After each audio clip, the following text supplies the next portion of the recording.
The very first video I ever posted to this channel was analyzing two of the most notable modern incarnations of Superman's greatest foe, Lex Luthor. While one was considered a very poorly executed variant that was one of the many problems with the dearly departed DCEU, the other was only better because of how low the bar was with his competition.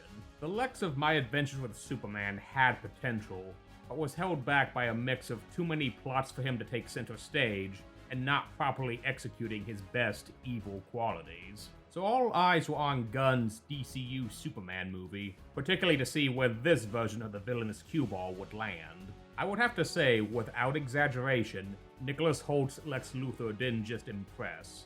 He gave a performance that has cemented him as THE Lex Luthor. Hey team, Phantom Skull, the super security VTuber here, and today we're looking at the Lex Luthor from the new 2025 Superman movie, to talk about how this scheming tech bro blows all of his competition out of the water. So let's get ready to see some triple S platinum tier hating, because this Lex variant takes it to new levels.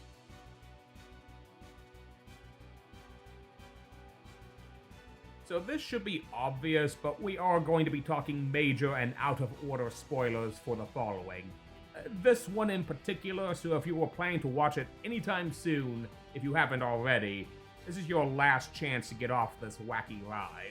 Also, since this is a still-in-theaters movie, and the fact that in general, Warner Brothers copyright detecting bots are harsh to the point of claiming 3 seconds of footage for their cape stuff, I'm gonna have to get creative with the images for this one to avoid demonetization. They strangely don't give a shit about My Adventures with Superman clips, as I've found out. Regardless, let's get on to round 2 of this Lex off. We won't be talking that much about Snyder Lex, since everything I've said about him has stayed the same from my OG video, and as insufferable as the Snyder Bros have been trying to pretend DCU Superman wasn't the culture-shifting mega hit it's become, it would feel like beating a long-dead horse, and again, my critiques are with the character and not his actor, Jesse Eisenberg, who frankly has been through enough with this role. But to summarize, Snyder Lex was just a mess. He was a manic, twitchy little twerp who had more daddy issues than legitimate beef with Superman. His hatred for Cavill Superman felt so forced and secondary to his issues with his abusive dad. But as far as abusive dads, Smallville Lex has been there and did it better. As for Adventures Lex, he had a lot of interesting aspects that made him stick out as a modern take of Big Blue's most iconic villain. His smarmy tech bro angle, his ability to whip up people into anti-alien rhetoric that mirrors current rage-bait grifters, his fake pro-humanity rhetoric as a stand-in for typical racial supremacy bullshit, and his seething hatred made him a better Luthor than his DCEU counterpart. However, this Lex suffered a number of writing issues. The main one being that he was both sidelined in Season 1 due to a no big soups villain mandate, and in Season 2 he was competing with both Task Force X, Brainiac and Supergirl, and Lois and Clark's hot mess of a relationship for screen time.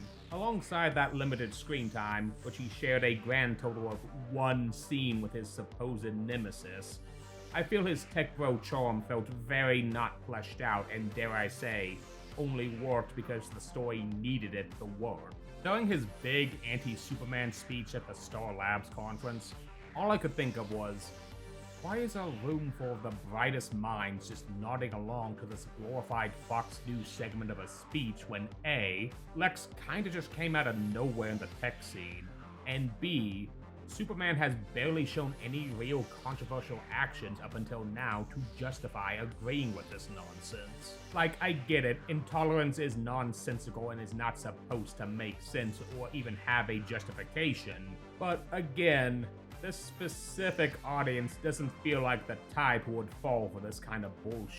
But I digress. Most infuriatingly is how he constantly claims Superman caused a Mesotech to implode and caused people to lose their jobs, which is like one of the only things they bring up about him. And nobody points out it's because its ex-tech bro owner, Dr. Ivo, went crazy and turned into a power-armored mutant cyborg.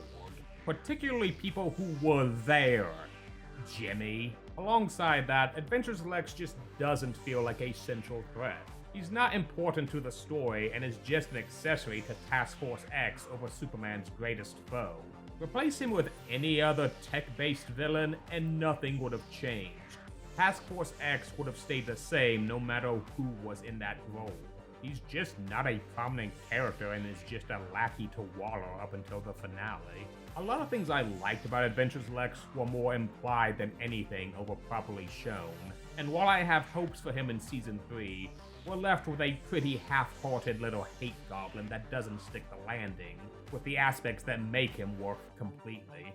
DCU Lex, on the other hand, takes all of these aspects and give it the lovingly vile attention and focus they needed to cement him as the perfect, modern Lex Luthor. Right from the get-go, DCU Lex carries himself as a seemingly perfect tech spin doctor. The opening of Superman has him and his tech acolytes coordinating a faked Boravian supervillain and helping him wreck the Man of Steel while being recorded. This is pretty notable as the narrative makes it clear this is the first time in Superman's 3 years of activity that he's lost a fight. As we'll find out near the end, this giant slab of beef named Ultraman is in fact an imperfect clone of Superman. While this monster is strong, and possibly stronger than Big Blue since it lacks his restraint and ethics, the imperfect cloning has left it a barely sentient golem that needs commands to properly fight. Outside of the multiple camera drones helping them monitor Ultraman's fights, they can also input battle commands created from an entire algorithm of foot-coded orders made up of 3 years of Lex obsessively studying Superman's battles. DCU Lex's plan, while showcasing his obsession with Big Blue, which I'll cover in a bit, shows just what he's capable of when he's hyper-focused on a goal. He hands DCU Superman the first heavy defeat of his career, is able to both discover and raid his Fortress of Solitude, while leaving a massive fire-breathing distraction in Metropolis to cover his tracks, and most damningly, he is able to do what he's wanted to do for years, turn the people against the Man of Steel. He was able to recover the damaged recording of his alien birth parents, and with his henchwoman the Engineer's help, repair it, and it's more than he could have ever dreamed for. He blasts the full message on social media and mainstream news, revealing Clark's parents expected him to conquer Earth and take a harem of wives. And the best part, for Lex I mean, is that he didn't even need to doctor it. It's all real. In one fell swoop, he destroyed Superman's reputation, turned the US government against him, and is able to land a massively fat government contract for LexCorp and his Planet Watch goons to detain Superman and basically do whatever Lex wanted with him and all other non-human threats to the planet. And as Lois and the Daily Planet crew would find out, a major part of this plan was coordinating with the dictator of Boravia to invade the country of Jorhanpur, to take its land and give half of it to Lex for his own uses, now that the Man of Steel was out of play. In between all of this master plan is also a flipping real estate scheme. Oh my god. Hackman Luthor would be so proud. But behind all that master planning is a sheer, bottomless pit of envy, obsessive hatred, and pettiness that makes almost all previous incarnations of Luthor blush. DCU Lex is one of the most deliciously petty villains in DC film history. One aspect of Comics Lex that the DCU finally nails is just how much of a hater he is when it comes to the Big Blue Boy Scout. Now, to be fair, he's not coming for Reverse Flash's crown, but we're still talking about an iconic triple gold medalist of the Hate Olympics. The absolute pettiness of DCU Lex was hilariously stunning and perfectly balanced to this version's competence. The best Luthors have equal parts brilliance and drive to be a serious threat, but also a massive crevice of stupidity-inducing narcissism and ego. DCU Lex can't help himself. His hatred of Superman is matched only by his general racism for metahumans. He cannot stand not being considered the pinnacle of humanity with superpowered and alien beings running around Earth. He's one of the richest people on the planet, with a cult following of bootlicking sycophants who consider him a tech bro Jesus, and it's still not enough. Superman's very existence disgusts him. The movie makes it clear from the get-go what this is all about when he finally raids his Fortress of Solitude.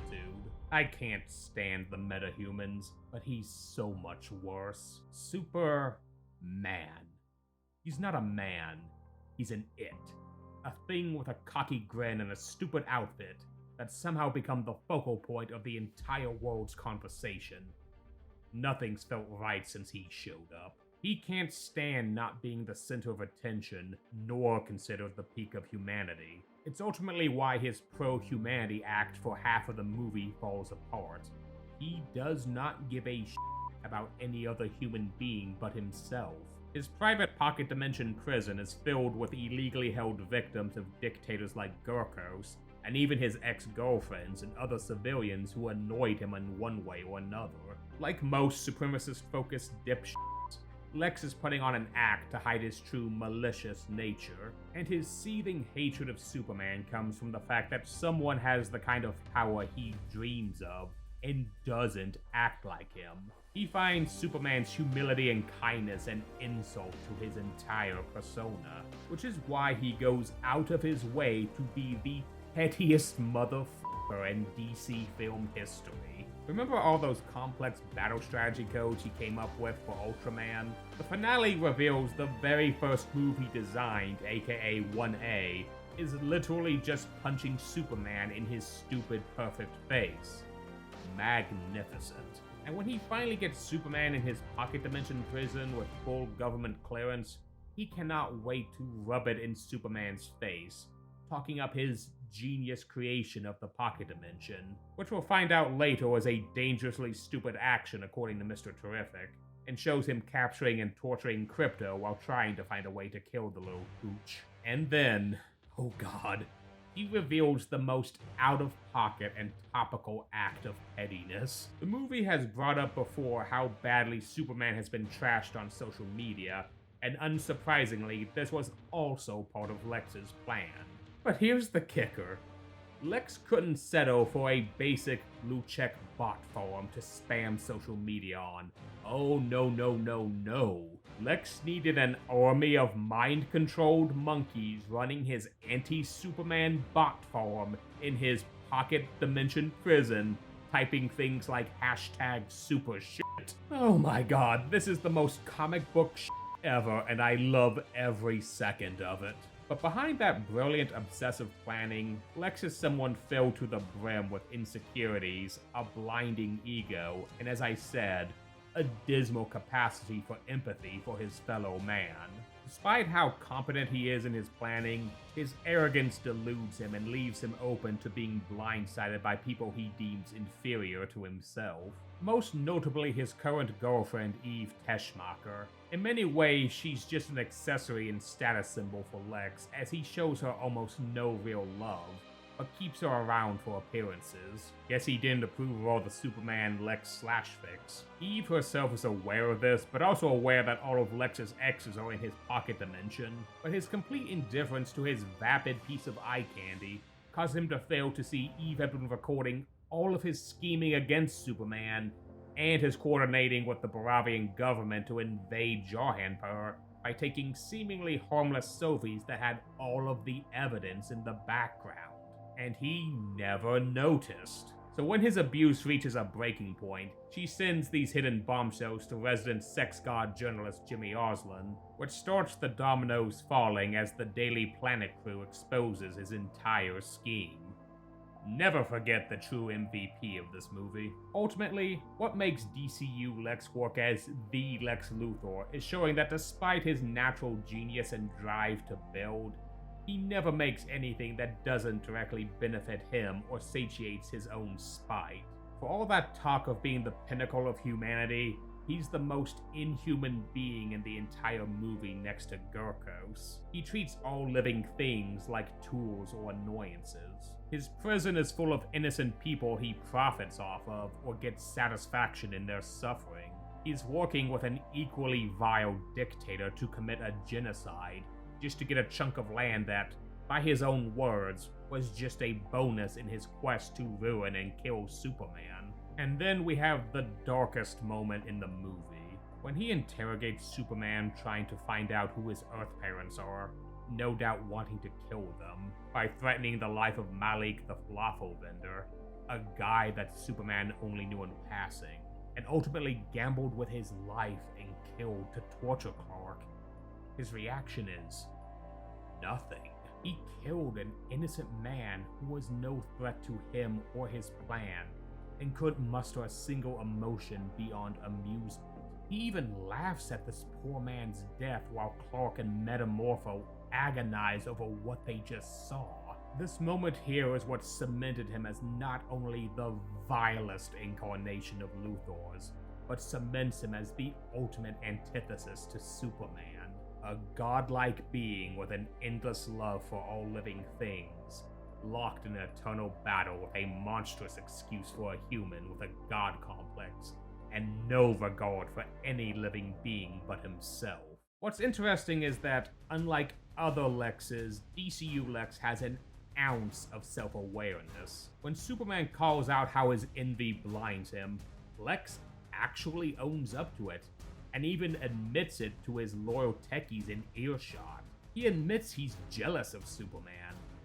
But in true Lex fashion, his narcissism twists this self-reflection to feed his god complex. No sh**. I'm aware envy consumes my every waking moment. I know when they mention Galileo or Einstein or one of these other twits in the same breath as me, I feel a tide of vomit burn the back of my throat.